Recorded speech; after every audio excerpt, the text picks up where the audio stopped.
It's not that often when enlisted airmen can tell officers what to do. Runway 27, position to hold. But these air traffic controllers keep pilots from mid-air collisions and other life-threatening mishaps by directing pilots where to go and informing them of dangerous hazards. At 0143.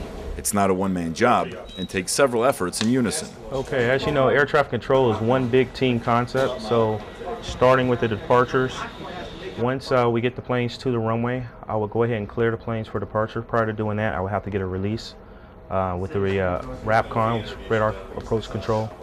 They will grant a release based on what traffic they have out there because they have to separate the airplanes too. 5 miles. The next guy is 12 miles.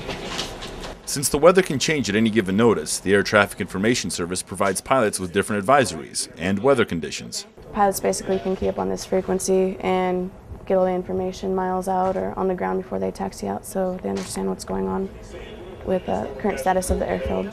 Because of the different aeronautical, civilian, and military phraseology, a pilot works alongside the controllers providing support. A lot of times we count on these guys anytime we're in the pattern traffic on the ground to deconflict other aircraft so we don't have any conflicts either on the ground or in the air. They're continuously giving us the other aircraft that are in the pattern.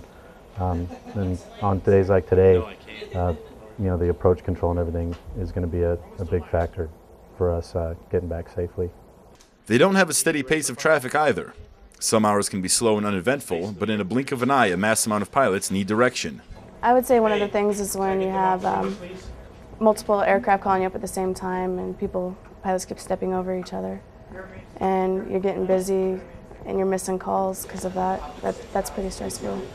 This doesn't faze the controllers at all. A few commands later, the planes are kept at a safe distance apart. And like clockwork, everything works perfectly. Copy that. Charlie Kilo. I'm Airman Luca Jubena, AFN, Osan Air Base, South Korea.